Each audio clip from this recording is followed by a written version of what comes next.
Hi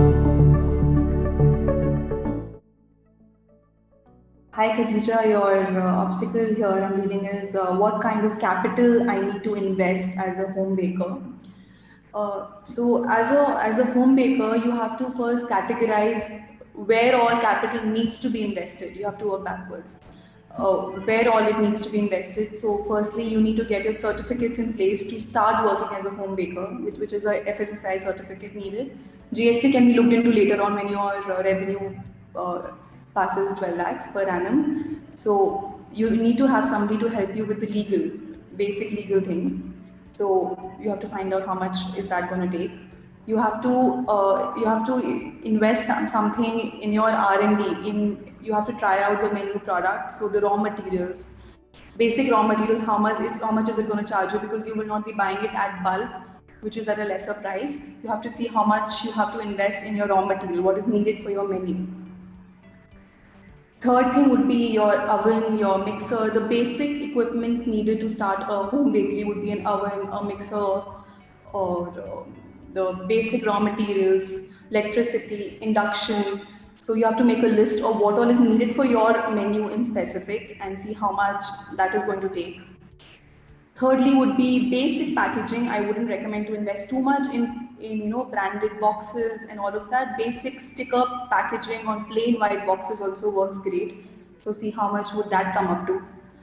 Marketing, I think just WhatsApp broadcast messages, your Instagram page, that works well. Investing in marketing is not recommended in the initial phase. When you figure out what is working for you, that's when you invest towards that. If Google Ads work for you, you invest in that. You have to be very focused and have to have a target audience. Just marketing randomly to 1 lakh people will not give you results. So that comes in the later stage where you figure out where your target audience is, and that's when you invest in marketing.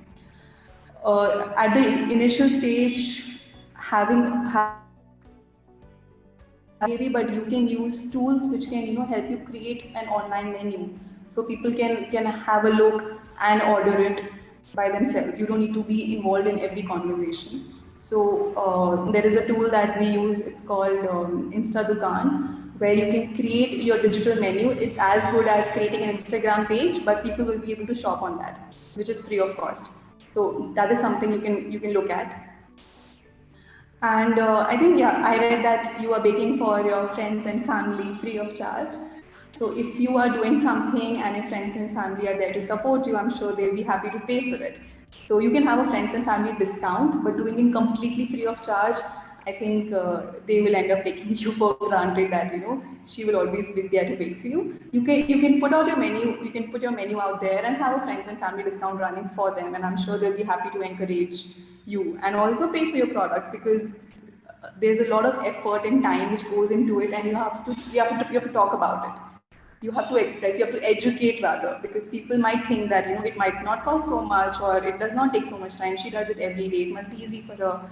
But you have to express that there is some value in it, and you deserve to be paid for it. So you have to talk about it, and yeah, have a friends and family discount. There is no problem in that.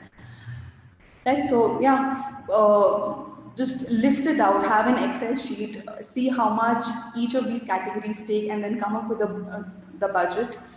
You can ask your friends and family to pull in bootstrap funding, or like a basic business loan is also, these days banks provide even that. Or you can take it slow and see what is at priority, which needs capital right now, and go with that. And then slowly, when you start earning little, you have to reinvest in your business. So yeah, just have a plan and then work towards that plan.